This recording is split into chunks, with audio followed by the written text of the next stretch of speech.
Hello and welcome to the Wendercast, a new episode in the new year 2024. Wendercast is a podcast about all things concerning the Metaverse Football League, and we are your hosts Calvinator and Jimbo, and together we will discuss the latest MFL updates, transfers and developments.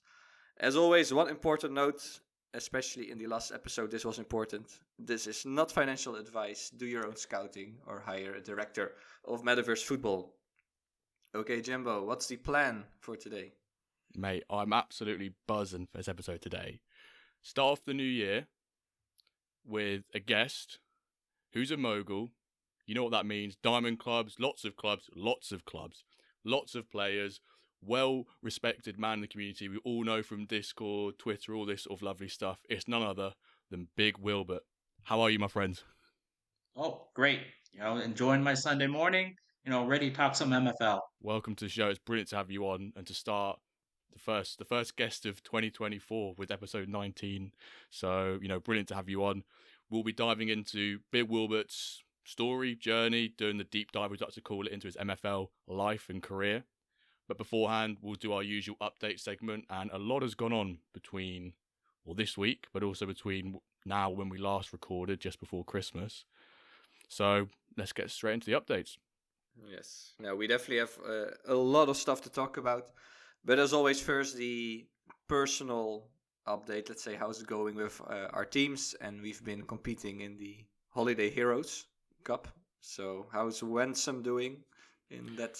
Wensum's is keeping up the fine form from the regular season, where we won all 6 games, which is I was quite worried going into the tournament because I was on paper not the strongest team in the group, and I've somehow managed to win the first 4 games and then just rotate for 11. So they're all 100% going into the knockouts, or 99, which is quite nice. And then my second team, Atletico Espartails, brilliant Spanish pronunciation on that as well. They're into the knockouts too, so it's looking good. But I'm hoping that we can get a third trophy for the Wyverns this season, but it'll be tough. That's great. I'm hoping. So 100%. Everyone's 100%. Yeah. Well, all looking good here. Touch wood, we make it past. Great.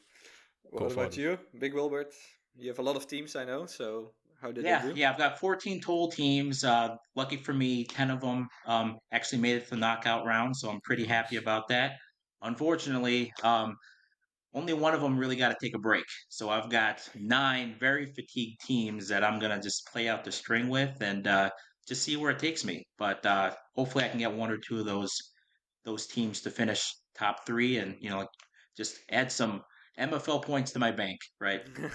Yeah, it must be quite a nice bank of MFL points you've got as well with all those clubs. I also think so. Yeah, it was fun with the reports, right? People showing off their points, and then on Twitter, and it was a bit confrontational sometimes. Like maybe for you too, Jimbo, the amount of points there. I think with 2 clubs only, and the second one wasn't even in this season, is only in the cup. I think 1,800 points for what is essentially 1.5 clubs. Both being iron and below is pretty respectable. Yeah, but that just because I've won the leagues and cups, and I fortunately had the 5% contract on the Diamond Club, so that also comes in quite handy as well. No, definitely. Right, and I was like trying to be a bit modest.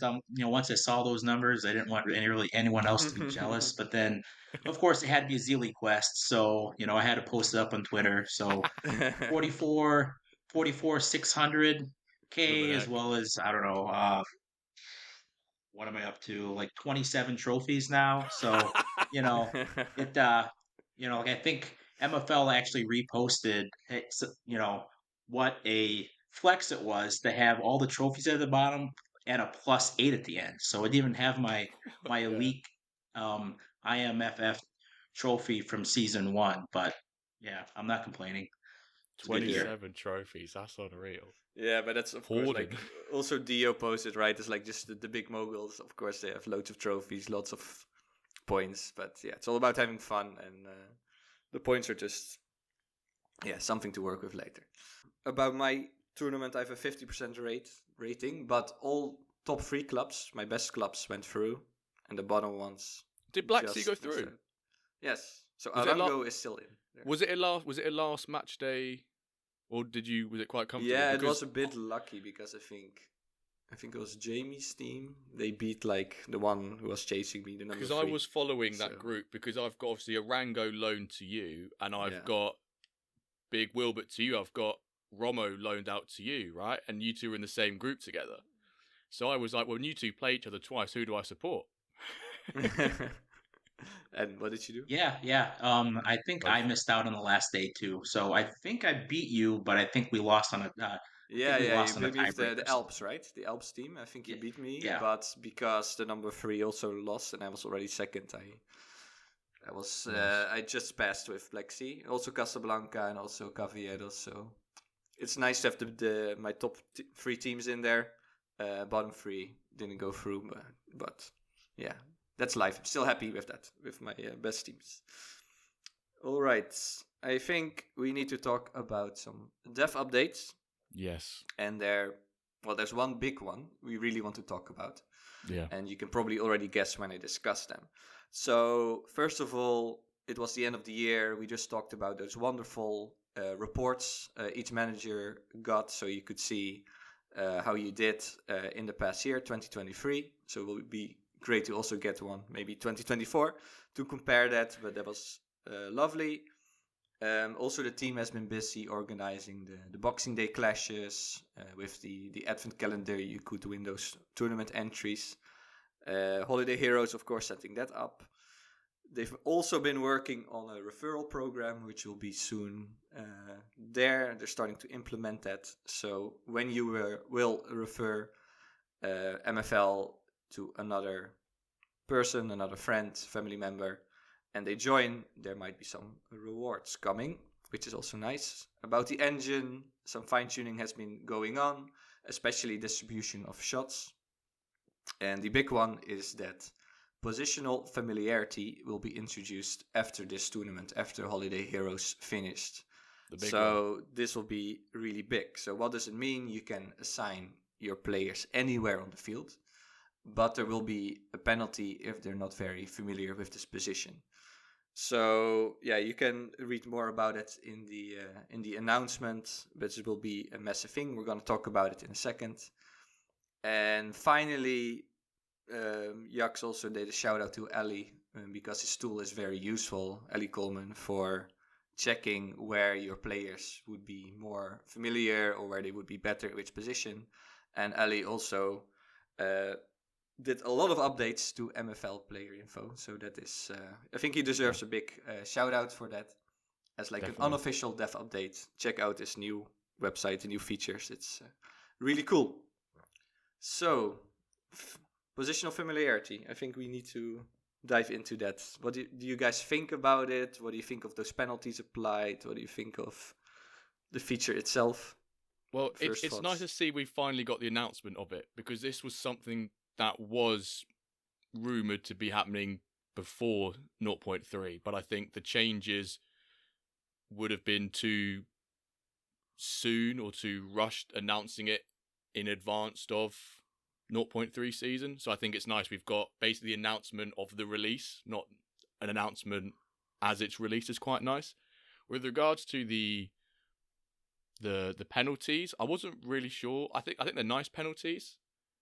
I don't know. I didn't really have any anticipation as to how bad these might be. We all knew this was coming, right? We knew positional familiarity was coming, because we have these players and we can use Ali's tools or your own ones or whatever to see where players have a higher overall in particular positions. And we knew that one day that's gonna come, I guess you could sort of crashing down in a sense because of this. I quite like the penalties.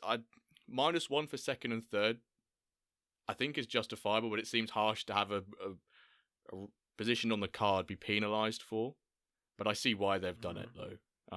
But I think with regards to fairly familiar, somewhat familiar, and unfamiliar, I think it's understandable. But I think there's a lot to it. But for a base level, I think they did say, are they subject to...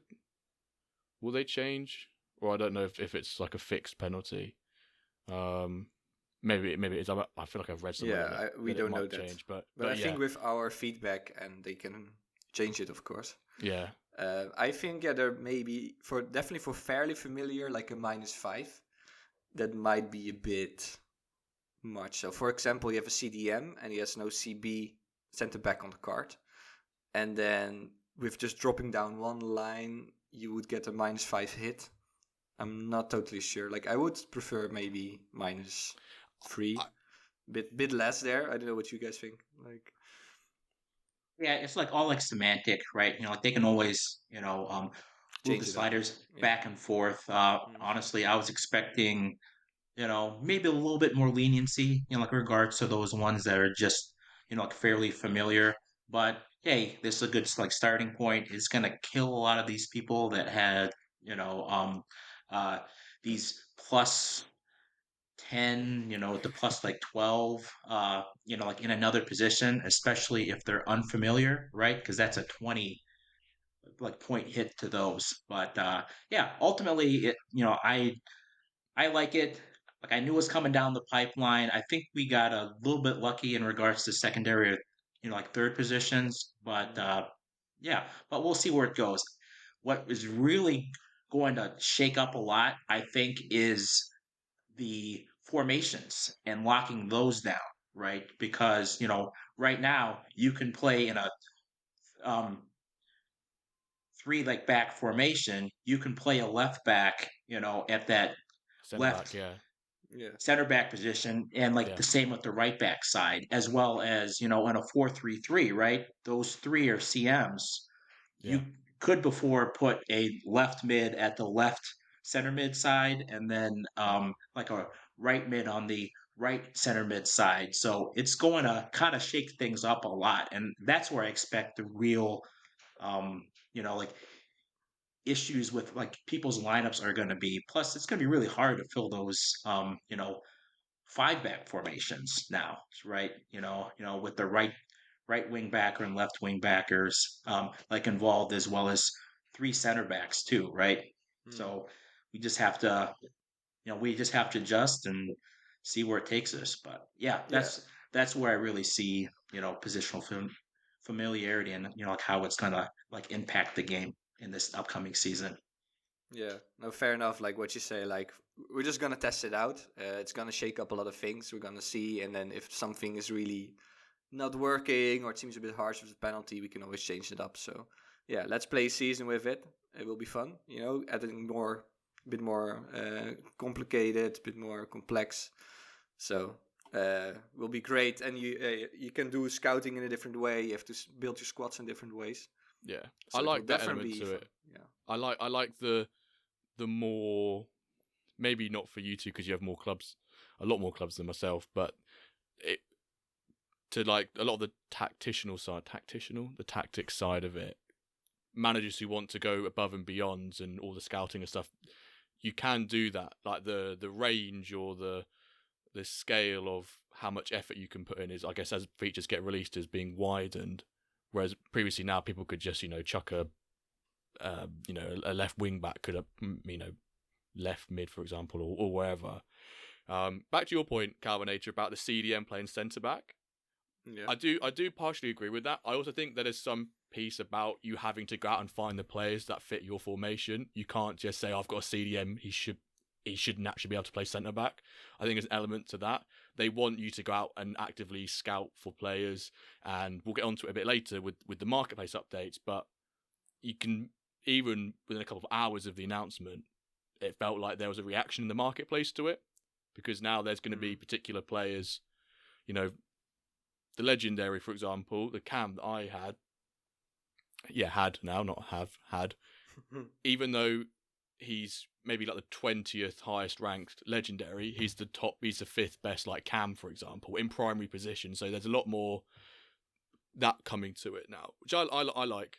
But I think unfortunate that a lot of my players have double or triple positions on their cards, and I've played them out of position for the benefit of overall, and they're only going to get impacted -1 where they're already +5 in a different position anyway. So I'm still That's gaining. Still good. I'm still Yes. yeah. I went 3 steps forward. I've only come 1 back so far. But yeah, it's great what you say, that it adds more value to certain players, so that you really have to be specific on this scam or this center forward or so yeah, adding that complexity, that's really good and makes it more fun to do proper scouting, squad building, and yeah, a bit more serious. So It's a shame you yes. can't put they clarified you can't put an outfielder in goal and you can't put a goalkeeper in outfield. It could be quite funny. Yeah. I maybe say you like winning a game, because there was the other day. This is really off topic, but it's on topic. In the Scottish Second Division, they didn't have a. They had to put their second goalkeeper on a striker, and he scored like a 30-yard volley. And I was like, your sub goalkeeper has scored like a 30-yard volley. This is unreal. I'd love to just see that in MFL. Like, oh, he's taking a shot, never scoring. You're like, what? That's my goalkeeper scoring from 30 yards out. Engine, yaks, please, tamper with it. You're complaining about the engine then. Oh, by the way, I forgot to say one thing. So they're also updating the user interface. So on the tactics screen, it will be super easy to see. Like if I put, let's say, a center-back striker, what will be his rating then? So yeah, you don't really have to calculate all of this stuff yourself. You just drag your players around on the tactics screen and it will be visible, like how they will perform. So yeah, that's also really a good thing about that. But you can get ahead of the competition if you use Ali's tool, because it's already got it all set out. So you can see it before MFL releases it. So you can get ahead of the competition and put yourself above everyone else. Definitely. Let's move on to the season updates. So usually we discuss the Diamond League, but there's no Diamond League anymore. So I thought let's focus on the top tier of Holiday Heroes, and especially how are the Diamond League teams doing in there in the tournament. Dio's team, Biscione Milano, did a really good job. They won all their matches, so 18 points. So they are doing really well in the late season.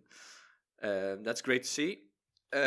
Also, Meta Mercenaries, OM Legends, Londinium FC, Samba FC, Parque Ibirapuera, all 13 points and group winners. So the Diamond League teams are showing that they're, they deserve to be there, that they're obviously kind of the better teams. BigWilbert, your team, Atletico Tango, they also went to the next round, I saw, but with 8 points. So what do you feel about that? How did that go? Just like snuck in. I think I had to actually pull a draw with like Duff's like Hollywood team, in the last day to sneak in there, last second. But hey, all you need is a chip and a chair, right? So, as long as I'm in it, anything can happen. So and you I'm were happy that I've got um, Tango in there because they don't typically do too well in these cups. So, I'm just glad that they made it to the knockout round, and I was able to sneak 2 gold squads in at tier 1 also. So I'm very happy about. nice. Oh, that's great. Yeah.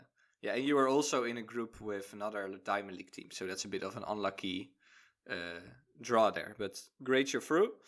2 Diamond League teams didn't make it. Ballers FC and Basel MFC. They were knocked out with 5 and 4 points. So they need to go back to the drawing board and get themselves ready for season 4, I think. And one little update is Rory, 9 goals, doing an amazing job there. Yeah, not bad. As we talked about, did we talk about him as our we player did of mention the him year? in the We mentioned him in some bracket of something on the Christmas one, didn't we? Yeah. Yeah. Well, he's proving himself to be one of the best strikers in the game. So good job, Rory. Now, time for the marketplace, and we have, I think, almost too many things to discuss. Definitely, there's too many splashes of the week possible here. But I want to start, I think, with one of the more interesting things, is that the Diamond Club Samba FC changed hands from Scrub to you. And he got for that a non-MFL NFT, so we also don't know, maybe Top Shot Moment or something that was valuable, I assume. But this means we have a new Diamond Club owner, so a new manager in the Diamond League. So this will be very interesting, I think, to see how that goes. Because he needs to sign players and develop this team. And I checked his profile, and he doesn't own any legendary players. So I'm curious how he will fill this squad. Also, I want to do a shout out to another new manager, Adria Parcerizas, if I pronounce it right. Also bought a lot of players. He was active in the Spanish chat, so nice to see some new guys coming in. And also Ronin, Bucks for Life, did a nice swap, 2 Legos and 2 rares. So that's also worth a shout out. And now for Splash of the Week, we have so many contenders, but maybe first a jingle. Jimbo. Splash of the Week. Yes. There we go. Had the vocals prepared for that one in 2020. It's great to hear that. Yes. You hear that one live, eh? Hear that one live, yeah. So yeah, as you said, Splash of the Week is there's been lots of splashes, but the biggest splash was from Eric purchasing none other than Patrick Uche. I don't know. Nigerian surnames aren't my forte in pronunciation, unfortunately, everyone. For $809. So this was one of my legendaries I packed on stream a couple of weeks ago. Just is on Friday evening, just chilling at my laptop, and suddenly I get like 5 notifications, ping, ping, ping. So I was like, oh, congrats on the sales. Like, what? Generally didn't expect it at all. So I guess say thank you to Eric for purchasing him, and I hope he does you well. I know that he's got me a lot of points this season from in Brandon's team, but this wasn't the only splash of this week. We've had 1, 2, 3, 4, 5 other purchases, straight sales of legendary players. Guitarero with 2 legendary players, 3 with a combined sale value of $625, which is massive. Taggart purchasing an 88 rated legendary for $450, which, you know, we'll discuss this in a bit. I think has been some nice prices and steals recently for legendaries. Profound Soda, 89 rated for $500. And in Brandon, I think this morning or today, with an 89 rated legendary for $475. So in the space of a week, we've had 5 or 6 legendaries being sold and a couple more being swapped in trade deals. This week, or the last 3 days, has been very hot on the legendary market in comparison to what was quite a slow and lethargic legendary market. And it's understandable because we're still in seasons. But now the season's ending and we've got position familiarity. I think we're going to see quite a few more big Splash of the Week. A lot of splashes. Yeah, thoughts, boys, thoughts. Yeah, like, can we explain this? Like, why did... Like, before we had, like, what was the Splash of the Week? Like, a rare for 150, a rare for 200. Yeah. And now we have 6, 8 Legos trading hands. Well, I think, BigWilbert, you're more into the Lego market. I have 0 Legos. Jimbo also now has 0 Legos, right? Yeah, so you're the one owning Legos. So what can you say about this? Okay, explain this.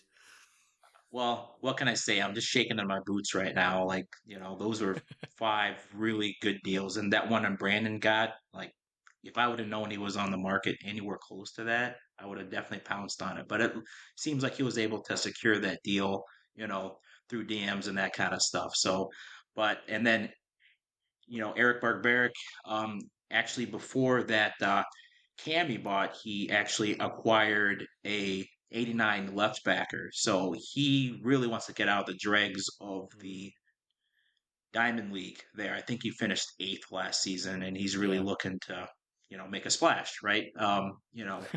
With everything. And hey, those are some really good deals. The Guitarro got, a really good like center back for for about 300, 325 or something like that. That's a really good rate, for a legendary. And then, I'm probably going to get into it a little later, but those are all, really great deals that I would have loved to bring on, but unfortunately, I only have so much of a bank account. I'm not, able to make as many big splashes, but when I do, you'll know, right? Yeah. Okay, so maybe a future Splash of the Week with your name on it coming up soon then. Yeah, and but also now the drops are gonna end, right? In a week we have our final drop, also live stream again, but it's also the one more 15 Legos, I think 15 Lego packs more. Yeah. And then after that it dries up and we don't know when there's the next. So, and then also with you joining with 0 players of his own, can he acquire them? Can he sign them? So it will be very interesting moving forward to see what happens in the marketplace. Most definitely. I think the one, you alluded to them, BigWilbert, a little bit scared of some of the other legendary players being sold to other teams in your competition. I remember reading a message that Guerrero's actually bought those for his gold team.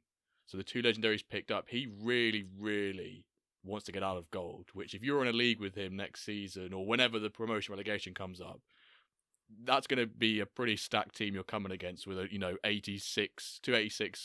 But it looks like he might have basically a back 4 of legendaries, which is going to be ruthless to play against in the gold division. Exactly. And, there's about a 75% chance that I will face him because I do have 3 gold clubs. So, more than likely I will run into, New York again. But I think one of my clubs right now does run, like a 4 legendary backfield there. So, hey, let's tussle.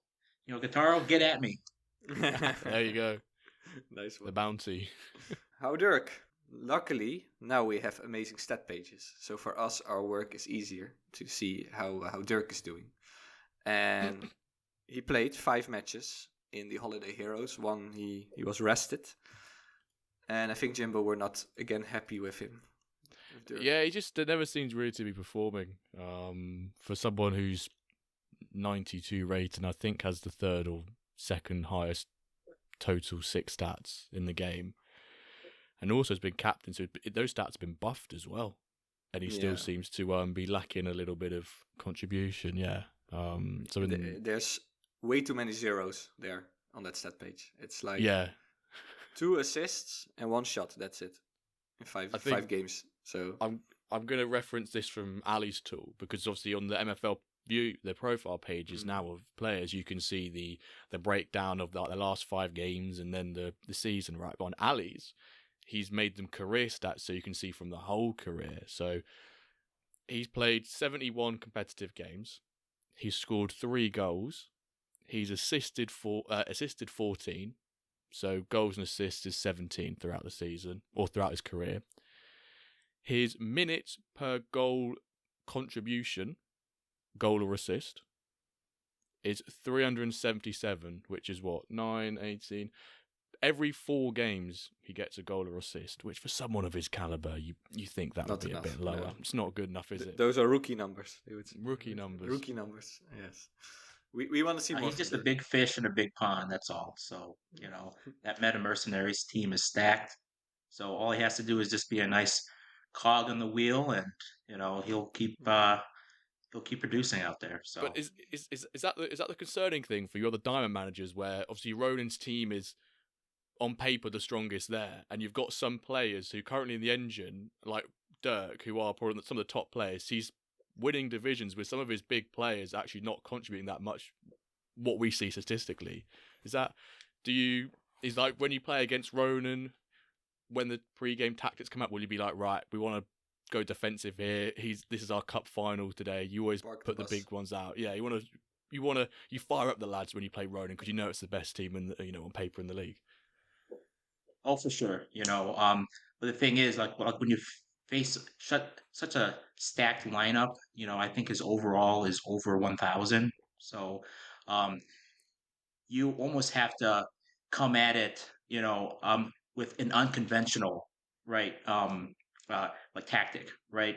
I think the saying is the best swordsman isn't afraid of the second best swordsman; they're afraid of the most unique swordsman. So I've been throwing everything at him. I was luckily able to beat Meta Mercenaries one time in the Holiday Cup, so I was able to advance there.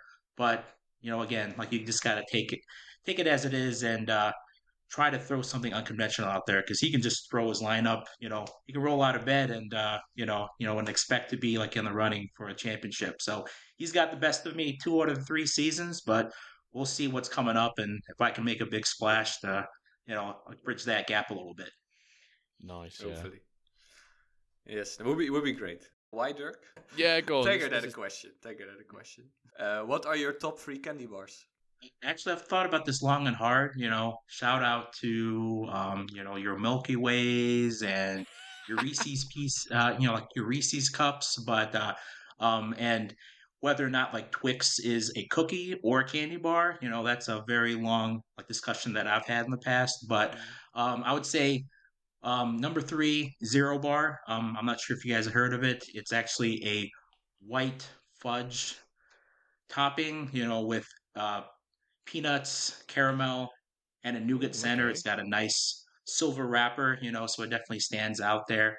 And then next, I would go with you know, something crunchy. So I will go with Butterfinger, although it gets very messy, especially if it breaks, all Butterfingers. that, like peanut butter goodness can get all over your pants. So it's a messy, but it's very satisfying. And then lastly, Snickers. It's the Ooh, only one that I would really consider to be a meal, right? Because it's got everything in there.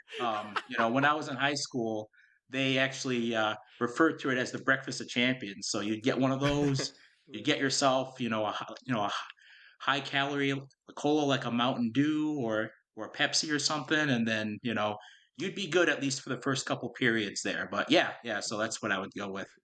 Great one. So I hope ooh. Taggart is happy with that. Should we also answer, or that was already Yeah, I feel enough? that's a round question. I feel. Yeah. I've just written my three down. So obviously, in England we don't quite call them candy; we call it chocolate. So so-called chocolate bars. I'm not going to repeat any of the ones you said, Big Will, but I do agree with Snickers. I think it's pretty elite as a chocolate or a candy bar. The other two I actually hadn't heard of. I had to Google Butterfingers, which is usually a saying like when something slips out your hand. So it's weird to think that's also the name of a candy bar as well. But my three, I had to think long and hard of this for the last minute. In third, I've gone with a Mars bar, which I don't know if Calvin, if you've heard of those. People, but you might have had them before. But they're actually imported from England, like to get to yourself in the States. So they're not actually a US original. They're a British confectionery. Second, I've gone for a White Lion bar. I'm not really good at describing. You gave quite a nice detail of how the taste and the ingredients was. These are just a really nice chocolate bar. It's one of those I have to say, just try it and you'll know what I mean. And then my goated at the moment is a Kit Kat crunchy peanut butter. No, Kit Kat chunky peanut butter. Do you have those in the States, Big Wilbert? We have the Kit Kat bar, but I'm not. Well, it's got like a wafer in it, if that's what you're referring to as the Yeah, crunch. But so yeah, that's yeah. like that's what we have here, and I, it was like fourth or fifth for me. yeah, I meant to. Yeah, it's not a Kit Kat crunch. It's a Kit Kat chunky peanut butter. So you have the Kit Kat. You have the 2 or 4 little Mhm. bits. It's one of those, and it's basically on steroids, so it's big. And then inside I think beneath the wafer, or above the wafer, is like a thin layer of peanut butter. And it slaps. It's unreal. It's brilliant. It perks me up. It's so good. So if anyone's not tried them, or any of the suggestions that I said, highly recommend it. Would love to hear your thoughts. Calvinator, top 3, go. Well, actually, I don't eat a lot of them, but as a kid, Ah, I liked Lion. top 3 vegetables. I would say Lion, Kit Kat. Do you know Bounty with like cocoa in there? Ooh, a controversial one's thrown Yeah. into the mix. No, I like that Bounty. one too. No, I think Lion, Kit Kat, Bounty. I would say, Ooh, but it's good more stuff. like I don't eat those. If people want to ask vegetables next time, they can also ask them. Now, I will also the final keep one going. as well. Yeah. We'll in the show notes we'll have a question. You can answer in there. What's your top 3 candy or chocolate bars? And if you can't do it on there, at us on Twitter, at us in do a Discord. poll. Let us know. We Yes. want to know what our audience's top 3 are. And we'll make a top 3 list of the Wender cast Wender audience, candy bar. and yeah, we'll make our top 3 list of Awesome. candy bars. Yes. So yeah, good question, Tagar. Thank you for that. Yeah, I think now also a lot of listeners will ask more off-topic questions, but we're happy to answer everything. I'm happy to answer them. Definitely. So now for a bit more of a serious question for Big Wilbert. This one has been suggested by Vogon on Twitter, or X. He says, I'm interested in how Big Wilbert, with his clubs and licenses, how he evaluates them in relation to players. He says, in my opinion, the clubs are currently undervalued.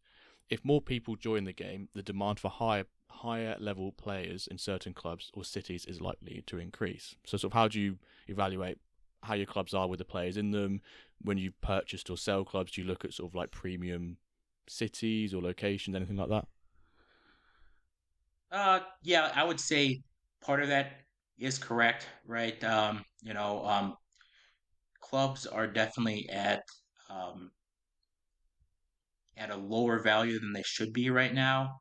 But in the grand scheme of things, right, the players are going to be the horses that really drive the cart, right? Yeah. So, if you look at it, um, once we get promotion and relegation, um, you know, if you're going to have to, have the players to be able to at least maintain that level or advance because you're going to lose a ton of value in those clubs if you can't keep up with the Joneses.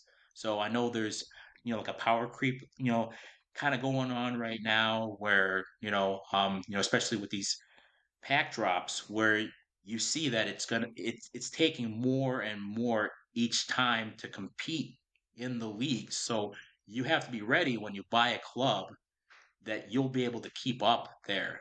Otherwise you're either going to have to sell the club or you'll actually have to face relegation. Have you ever sold any clubs that have like fully contracted players to them before? Yes, yes. Early on, I think in the first tournament, when we still had overall caps. I had a stacked one, and I had sold a Spanish club, like an iron, um, the Gamberos, I believe. Um, and I just threw it out there, hey, for like 175. If someone wants to like buy it, sure, like it's already good to go. But I haven't sold any others, like in that regards. But hey, you know what? I'm always open to, like selling my club as is with all the contracts in there. Especially now that, hey, you know what? I can always um, choose to not renew those contracts, you know, you know, like after that particular season. All right, so we already heard Big Wilbert quite a lot, but now we'll focus more on you. So first of all, how did you find out about MFL? Like, how did you get in? What's your MFL story? Many others, like I got like started in the NFT world in Top Shot, right? It's the tried and true method.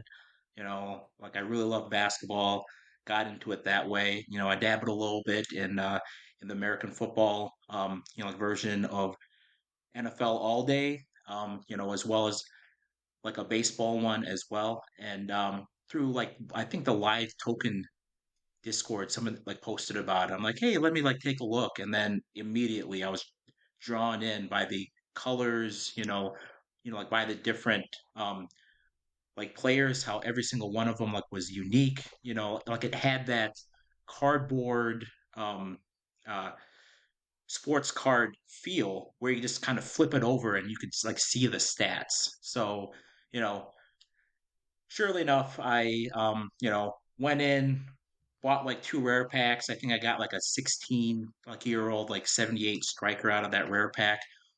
But then I bought 10 standard packs, and that's what hooked me, right? Out of that 10, I got two legendaries, two of them, Wow, like a 90 damn. rated um goalkeeper and an 87 left back, which I've since sold since then. But I'm especially early on, I was wheeling dealing a lot. But yeah, that definitely is what hooked me in. At first I was like, was this supposed to happen? Or but I guess I was just really lucky. But maybe they should think about that moving forward to really reel in, like the big fish. I'm like, hey, buy this pack, you get a legendary and that kind of stuff. But I'm just kidding. I'm just kidding. Like I know it's all random, but yeah. And then when the marketplace opened, maybe a couple weeks later, I think someone posted Emil de Winter, which was a 19-year-old left mid. Um, Crazy stats if you look at him, right? He's got 88 pace, so on a mid, it's insane, as well as like 89 defense, and then like uh like a 90 passing. So he pretty much had excellent stats across the board. It was posted for $120. Believe it or not, that's kind of what players of that ilk were going for right about then. So I scrambled, sold what I could to get, and as soon as I got over like $120, I clicked on buy right away, and it went from that to now owning what 668 players. So A little bit it's an there. obsession now. Yeah. So that transition from you having those packs and then purchasing a couple of those players off the market to now being where you own all those clubs and all those players, was that a straight line going from there? Or was that like bulk buy, like you got 10 clubs and then what was the Yeah, it was pattern, the strat very there? uh like up and down, right? Like a lot of what impacted the fact that I'm in like Diamond League now is because I actually packed one out of one of the elite packs. Oh, you were one of the lucky guys who Like got one, yeah. club draws. So I packed that as well as two golds. And like the limit was one of the elite packs and then one of the pro packs. And I actually hit the top third on all three of them. So I'm like, Nice. well, if I'm going to be here, I might as well start building up. But I didn't really start building up my diamond club until really close to season one. So that's when I went out there. I'm like, well, I have to at least, like I can't just throw in the towel and just get the um 12th place points. I have to like compete because hey, that's just me. I'm a very competitive person, so I really want to be close to the top if not winning. And I think I've done my fair share of winning, so I think I've succeeded in that regard. But yeah, honestly, early on it looked like I had maybe the eighth or ninth best diamond club, and I've kind of built it up to where it is now, where we finished second twice, and we were in the run. Like we actually had the lead going into the last match, season one. That one still burns me. So Yeah, so now you've got like 14 clubs, right? And yeah. correct. Yeah, I'm in every single level except for platinum. So I just figured it doesn't really make any sense to have any platinum clubs if I've got three gold. So yeah, I just thought about when we finally do promotion relegation. I don't really want to be up against anything if that's the case. So Yeah. Is this the end of the line for club acquisition, or do you think there's going to be more, or is it something where you go, I'm not going to tell myself I'm going to buy more, but if a deal comes on the market, could you get tempted? if a deal comes, I've got an itchy trigger finger, so I would like just buy it. I was planning on like staying out of the like stone leagues until I saw um a Buenos Aires stone out there for 85. I'm like, well, I got to have a juniors team. So, it doesn't really take much to kind of push me over the edge there. But I do have another Brazilian club that's kind of in the wings. I've just been kind of holding off on establishing that one. And hey, if the deal makes sense, right? I need to find a place for a lot of these 600 plus players. So, maybe a couple more stone clubs if, they're like at the right price point. Yeah, and Yeah. you kind of have like a Latin American theme going on. I feel like a lot of Argentinian. You have some Brazilian, right? Is that like something that developed over time, or do you have something with Argentina, or? Yeah, just like starts at the top, right? With Club Atlantico like Tango, right? I was, if the price made sense, right? I wasn't really willing to like overpay for a lot of the Argentinian clubs, but if they were there at the right price point, then sure. I think I've got a silver um silver Argentinian club, a bronze one, two irons, and one stone, as well as my diamond club. So yeah. Just I figured I'd build a farm system in there and like see where it takes me. Yeah, awesome. We are always very curious about, let's say, the way managers are like managing their teams, how they're building their squads, if they use spreadsheets, if you're like in Excel the whole day trying to figure out like the best squads and based on data. Like, can you tell us a bit more about your approach to managing all those teams and building those squads? Is there like a secret, or Well, you follow intuition, let's say? yeah, just like right off the back, right? Like I like to see, like where the like weaknesses are in the players that I have now for my particular teams. Because sometimes you can just look at your filled out squad and you're like, oh man, I really wish that like I had a better center back there, or or a better striker, right? And you're like just looking at your competition. Um, I like to at least be within like 10% of where um like I expect, like the winner of that league, to be, but that's just me, right? So that means I'm gonna have to overstack a lot of teams, which both of you are familiar with. And just to make sure that you're competitive, because when it comes Yeah. to like Iron League, right? You see some that should be in silver, right? Or like the bottom of gold. So you just have to get lucky a little bit, I guess in that regard. But every day before, like the match, I go through, I do a little bit of scouting of like my opponent's last couple games, see what um formations they run, the skills of some like key players on their squad, like who has the highest overall, why did they choose this person um, as their captain? Was it like were they facing a fatigue team? Because if so, then I got to go a couple games back. So I've got it down to a science where I can do about 14 and maybe like 15 to 20 minutes or so. So Oh like wow. it's very quick at times, but obviously I spend a lot more time digging in if it's an important matchup or the like. So yeah, that's kind of where I go. 14. Uh, I'd like to cut that down if anything, but right now I think I'm at a good balance with 14. Yeah, you're probably also hoping for the feature of maybe delegating, right? Of some teams to maybe some friends or some other people. And you can be the owner still, I think.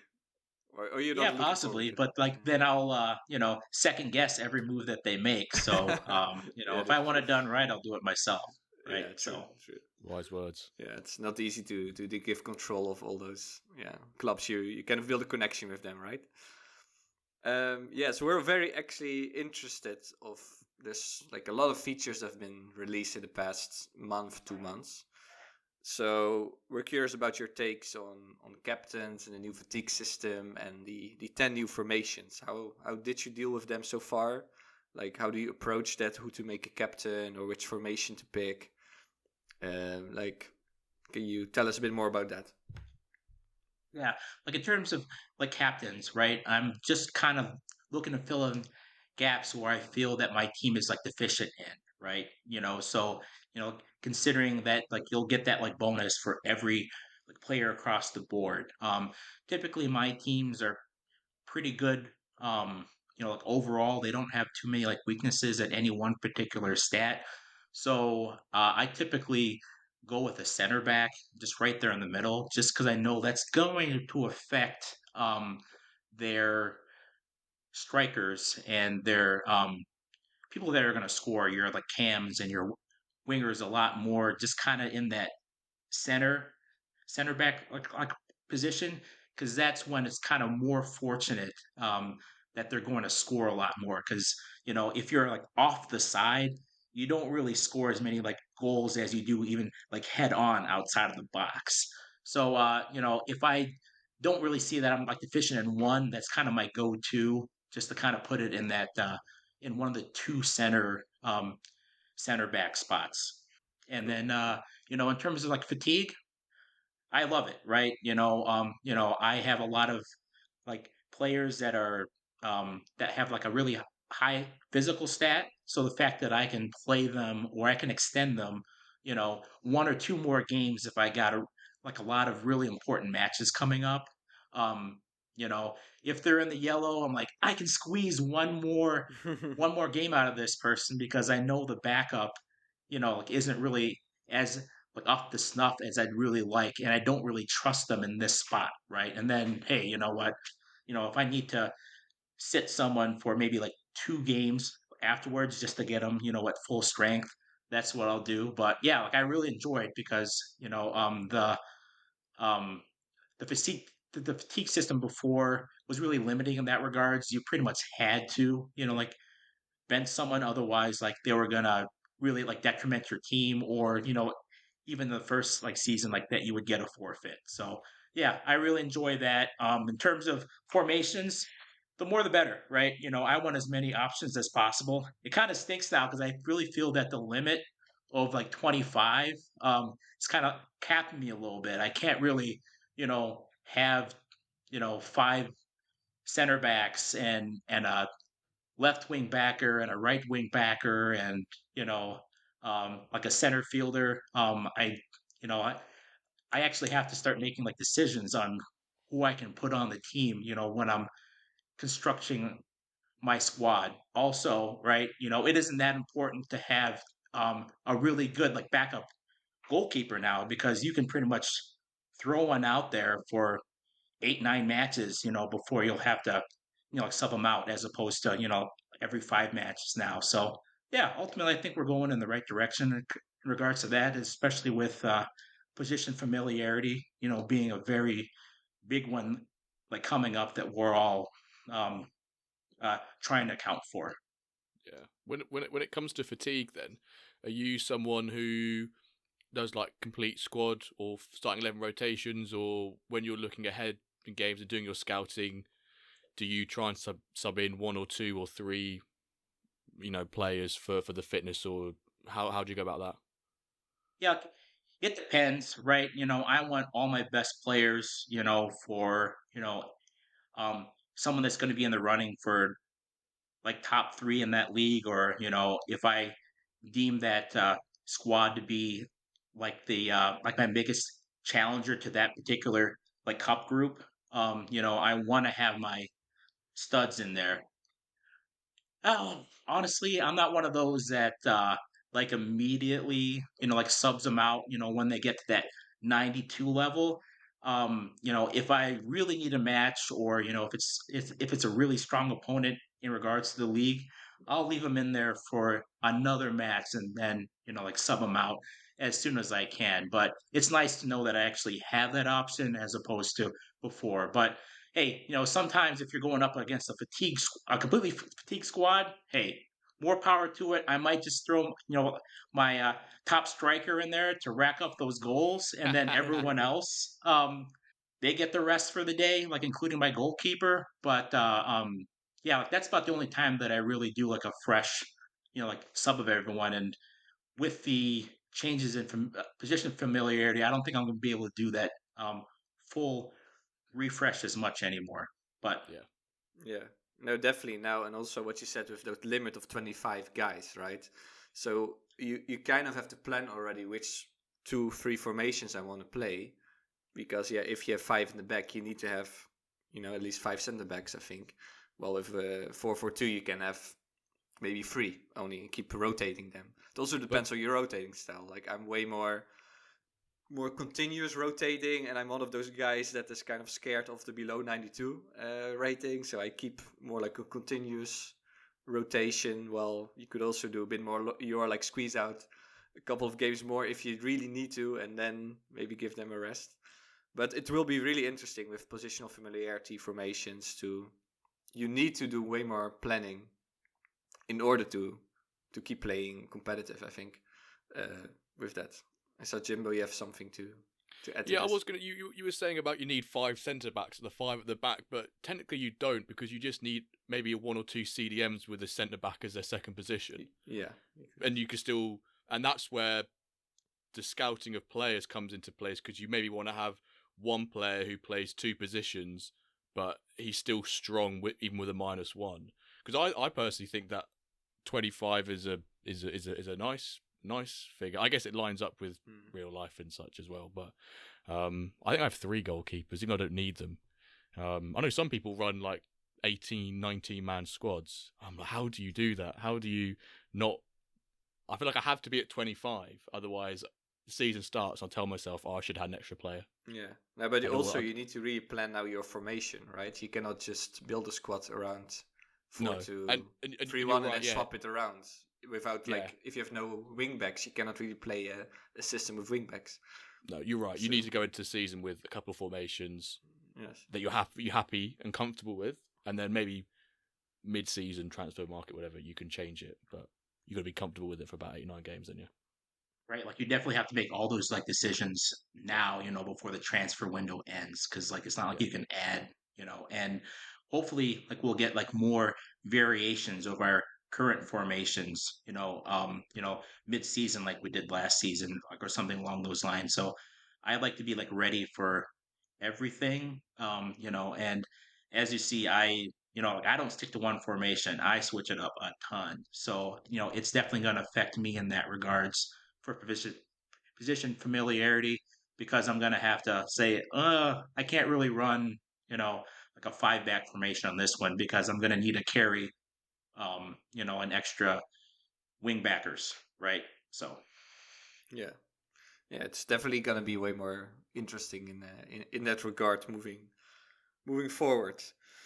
I think we can do some Dirk dilemmas Yeah, we can to fly mix through these dilemmas, to mix yeah. it up, and we actually have some new ones for you, like a new style, because we made some predictions for 2024, and we're asking you like, what do you think is the chance of that happening, or would you take this bet, let's say, or what do you think? And then maybe Jimbo, you give an answer. Yeah, I'll chime in with a bit Yeah, as well. let's see. Like, let's speculate a little bit, some predictions. So, would you, let's say, make this bet, or would you not make the bet, or what do you think is the chance? So probably, if it's a high chance, you would make the bet, right? That's how it works.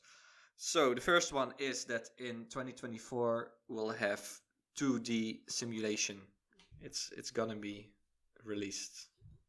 Would you make that bet? I really hope so because my wife probably doesn't because then I'll probably watch a lot more matches, and like she might file for Yeah. divorce, after, because I already spent enough time on MFL, but I really do think that that's one thing that the team is really working on giving it to us. So I'd say yes in the next year. Yeah, I think a very high chance it happens.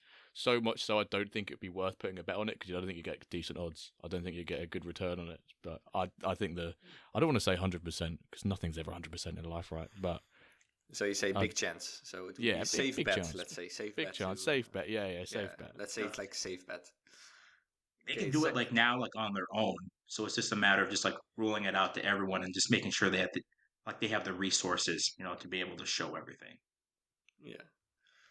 Okay, second one is a bit more about your team because it's Club Atletico Tango wins the Diamond League in 2024 in one of the seasons. What do you think? Well, considering that we're not going to have, like relegations anytime soon, I'm fairly positive that we're going to stay up there in Diamond League and compete. Like the entire way through, I think I've shown a pretty good track record. And hey, you know what? Once you build that prestige, it's a lot easier to sign the top end players as well. So, um, yeah, I, that's what I would say. The whole way through, we're not going down to platinum. What's platinum? Do you back yourself to win the league? Well, like I was in first place halfway through, like this past season, but as you know, like they had to change the engine up a little bit, so that kind of steered more Nerfed, yeah. towards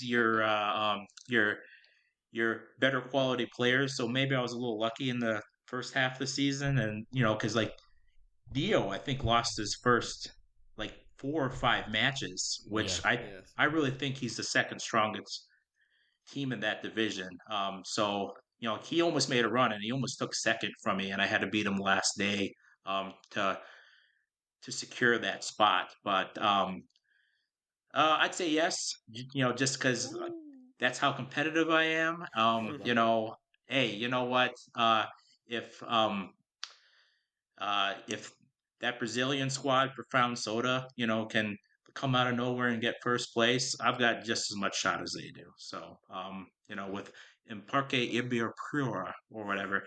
However, you guys, I know you guys struggle as much as I do, like pronouncing that Yeah. squad's name. So, Yeah, this one we did practice a lot, I think. Or I did at You've least. practiced it, yeah. You've practiced it a lot, Ibirapuera, I would say. Yeah. There we go. there you go. Ibirapuera. Jimbo, what do you think? I think Diamond the League? the easy answer for me is to say you've got like a 10% chance because just do like, I don't know, 10 clubs divided by 100 or whatever. There's 10 teams, equal chance. But listening to your speech there, saying how you're committed and you've done so well and you just seem so passionate about it, I believe Big Wilb, big dub. It'll be a big dub this year for you in Diamond League. I believe you'll win this year, so I would like to put a little bet on you. You place a bet to win the Diamond. Yeah, I'd place that. Might be outside odds, but I'd place it. Awesome. Okay, third one. Third, let's say, dilemma or bet to make. A player will be sold in 2024 for 5k or more. That's tough. I don't think so. I think the top ones have sold for about 2,400, and those are the 94 rated ones. So maybe if we can get up to, like a higher user base, I think we're at like 300 plus, like owners right now, and we definitely have to fill up the rest of the Diamond League. Right now, we're sitting at 9, even with that transfer. So hopefully Unity can come back. I think Orta, I haven't really heard from him in a while, so I'm assuming no for now until like someone comes up with like a Godfather offer to buy that club. But I would say no on the 5K, but like maybe 3K, like 3,500 if we can get player progression, and we can bump some of those guys up to maybe a 96 or 97. Yeah, I think the same. I don't think we see a player sell for 5k.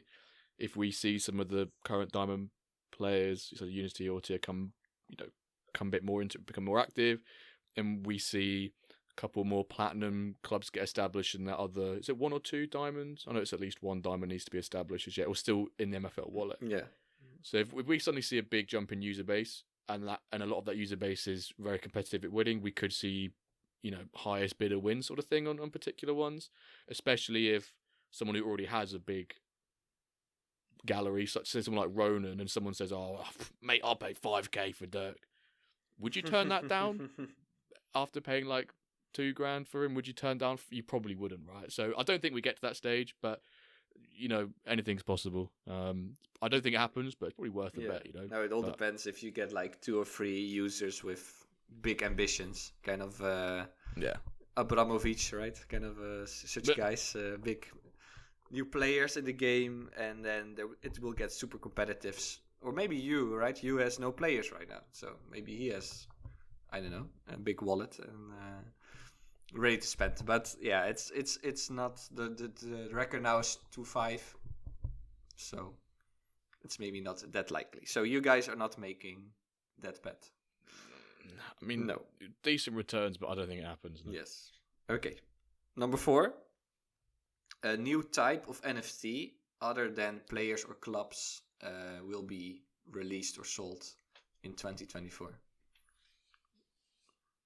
I'd like to see it, but I'd say no for 2024. I'd like to see the player progression and like the full game like released first before we see any of those kind of NFTs. Whether it be a stadium, whether it be a special kind of shoe that like boosts the stat for like a couple matches. Like whether it be like a coach or like a trainer. Like that can like maybe like like beef up like a player. But I really do feel that the thought process of the MFL team is just to get those 2 before we see anything additional on top of that.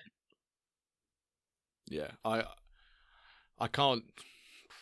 I mean, I wouldn't be against it, and it would be cool to see. But I think in terms of priorities, I agree with you, BigWilbert. I would like to see other features, core features, we'll call them, be released first. So maybe an off chance like Q4 or something, but no, I don't think. But hey, you never know. These guys throw a lot of surprises, but like in good ways. Even just small things like the calendar, for example, which apparently took quite a lot of time to work on, but it was a nice addition. It's really nicely done. So, well, you never know. So. Yeah, I don't think there's a chance, I really hope for these country NFTs, and we would have like a Euro, Euro 24 is here in half a year, and then you would have like European licenses, countries, and they are competing with each other. Those kind of things would be so cool, and that you could, find the best Dutch guys, find the best German guys, and put them in one like special team, assign them for that tourney or something. But yeah, as you guys say, I agree. There's other priorities. This would be more like a fun addition. Last one then. Last Dirk Dilemma is 100 new users, say active new users in 2024 joining. I'd go with yes, right? We've got plenty of stone clubs available. Like we've got a referral program that we're like rolling out, to get new users like to join. Plus, it's a more fun game, right? When we have more people like interacting, right? I don't want everyone to have 14 clubs like I do, right? I want everyone to have one or two, or whatever they're comfortable with, right? This is I'm not giving financial advice, but yes, yes, I definitely see us growing by more than 100 users in the next year. Yeah, agreed. I'll take the bet. I think we do, especially I guess active ones kind of hard. Where's the line? Where's the threshold of what active means? New I guess users. Well, I mean that they're active in like a competition that they sign up for. there's signing up, and then there's registering, and then they're playing in. Yeah, I think there's signing up for a competition, and there's being active in the competition. Because True, I think we'll find. I was looking at some of my quick when I was looking at some of my knockout opponents, and they've obviously won their first 4 games in their Holiday Heroes group, but they've not been active. So they've won their first games, got through, and now got a fatigue side. So I'm now looking at who I might play in the semis instead, or quarters instead. I'm not bothered about the round 16 because I know I'm playing a fatigue side. Maybe so they're listening just in time to. I hope not. I can't remember who it is now that I'm playing. I probably jinxed it now. I'm going to get knocked out in both the games tomorrow now, aren't I? But yeah, I think we see it happen. I'd love to see it happen. And like you said, Big Will, with referrals and other things, there's a lot more incentives for other people to try and get other people involved, rather than just say like, yeah, trust me. But also, I think it's a big year if we can keep going at the scale and the speed we've gone this year. I think it's realistic. Then, we also talked about that in our resolutions last episode. I think it's given all the circumstances. I think it's definitely possible. Also, if you look at still the Flow versus ranking, right? MFL is always up there as one of the best Web3 games on Flow. So I think it's. I think once we get those more core features come out, I think we see it scale quite quickly, or have like a big sudden burst. It'd be like how a lot of us joined last June. I know that's from a communication piece, and the game wasn't technically a game then, but all it takes is a lot of those core features, and they want to have those core features built into the game so they can advertise it better and maybe have connections more, because they probably feel, and I think that's how they do, that there's not enough to showcase right now to really drive a big push. Yeah, because we're so early within it. But this time next year we could be, about to see pro relegation and or something like that, and we'll be laughing. So let's see. Maybe in a year we should record another one with you, BigWilbert, and then see if your bets were right. It would be fun to see. For sure. Yeah, it would be fun. Okay, so those were the 5 Dirk Dilemmas. So we've got a couple more questions for you. Let's start with Alexis' question. So we always ask our guests to answer a question from the previous guest and ask a question to our next guest. So his question was, do you prioritize league or cup? Or how do you deal with competing in them simultaneously at the same time? Yeah, I think my obvious answer is leagues over the cups. Just because you're looking at a sample size of anywhere between 16 to 20 matches, as opposed to a cup could only be maybe 3 at times, and maybe 6 if you're knocked out in the first round. But I still like to put my best foot forward, and I like to compete in both. I just haven't had as much luck with with the cups. I think I only have 2 trophies in regards to cups, and I think the IMFF last year, 7 of my 8 teams got knocked out in the first round of knockouts. So I'm like, but of course, the last one did make it all the way and win me that cup. But I find it's a little bit more of like a crapshoot. Which, hey, you know what? Some people prefer that just to make sure that you're on an even level, right? Because in a cup, you're not going up against someone that's two or three, like stages like above you. You don't have to really worry about that. You just have to worry about what's in front of you. But yeah, I'd say definitely league, but I want to put my best foot forward, for the cups as well. Yeah. Well, of course, maybe if the league isn't going great and you're in the quarterfinal semis, you might prioritize that, or that's at least what I do. And it can be also quite profitable in MFL points wise. Usually, there's a bit more points to be won or gained there. But yeah, you want to do great in both, right? I think Jimbo, you would agree. Same. Yeah, Yeah. I this season used the cup as just a full 11 rotation for fatigue. So I played a second string squad throughout the whole tournament, throughout the whole cup, and thankfully won it as well. But on the final game, I swapped in my full squad because it was the last game of the season. It was post the league.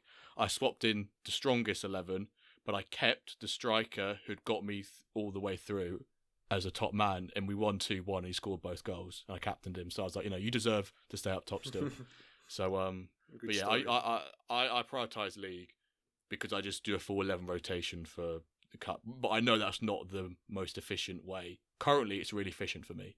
But I know going in the future it won't be the most efficient way to look at fatigue and how I prioritize cups and leagues. Yeah. No, fair enough. BigWilbert, do you have a question for our next guest, who that might be? Well, for the next guest, if they're an owner, hopefully they're not, a member of the MFL team because they can't really answer this. But what's your process for signing players to your team?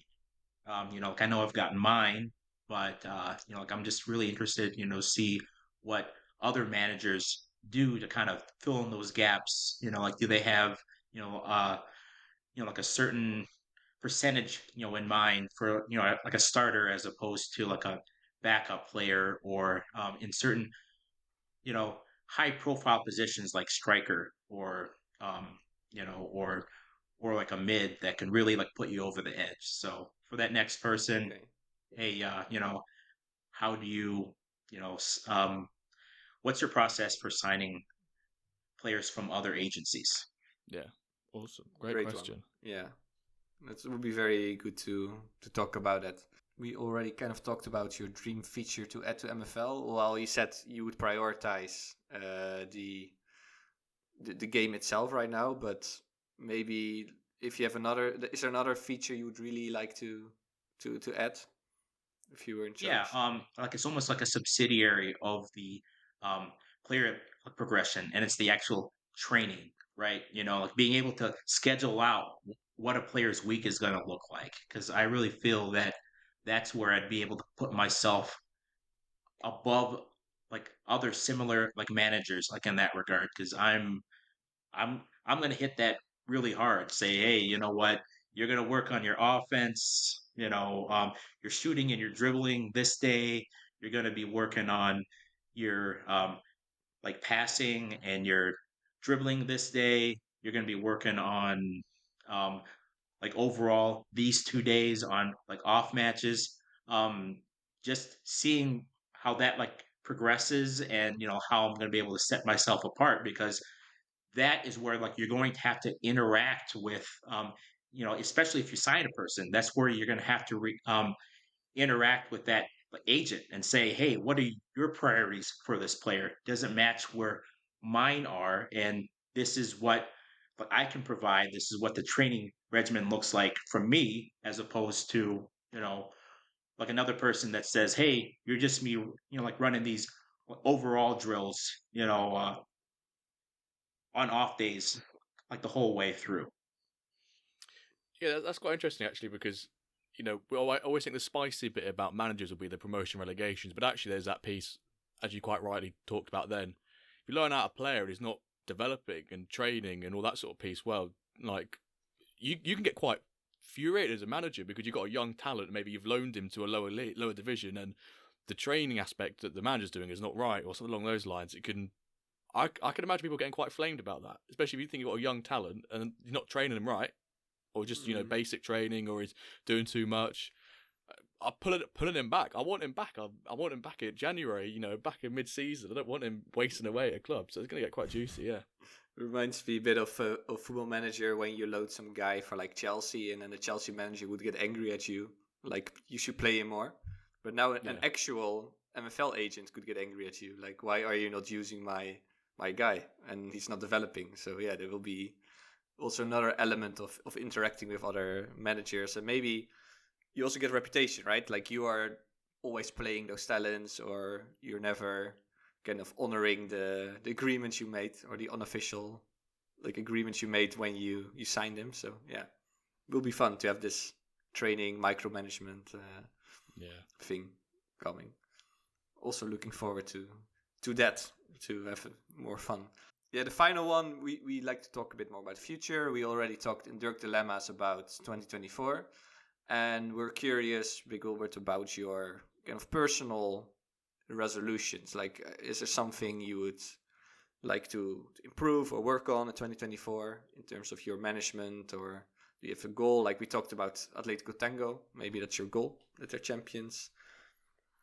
What would you say? Yeah, that's definitely one of my goals. But I think my major resolution is maybe like to take maybe like 2 or 3 new users like under my wing, and just like kind of walk them through the paces, and just be there as like a mentor to them, because a lot of people like are coming in, and they're kind of lost, or they're like, what's it gonna like take to compete, at this level, whether it be stone or whether it be like iron, or hey, what, if they want to try silver or gold, hey, like more power to them. But it's bit me in the butt in the past, but I'm willing to give it another go. But so yeah, feel free to send me a DM if that's something that one of you guys out there, or gals, is interested in. So just let me know. I have also just looked at Discord, and you know how it sometimes says if someone's playing a game or something, it pops up underneath their name. I've just looked at my DMs, and it says that Brandon is playing the Football Manager 2024 demo. So this man is trying to get ahead of the game. He's trying to level up his analysis and his managerial abilities. So fair play. Nice. We're getting more professional and serious about this. That's exactly, great. mate. You got to win. So yeah. There you go, everyone. End of episode 19 of the When Dirt Cast. I want to say a massive thank you to BigWilbert for coming on today's episode. How'd you find it? Yeah, thanks for having me, guys. It's been a blast. Awesome. Yeah, we'd definitely like to have you back, and maybe next time we have you on, that 27 trophy counters doubled or tripled, or or maybe you've won the Diamond League, and we've brought you on as a little bit of a manager spotlight and reaction to it. But no, it's been brilliant to have you on today's episode. That's going to be the end today, guys. Thank you all so much for listening. If you haven't already, give us a follow, a rating on Spotify or your preferred podcast listening platform of choice. And we'll see you this time next week for episode 20, a milestone episode of the When Dirt Cast. Thank you for listening. See you later.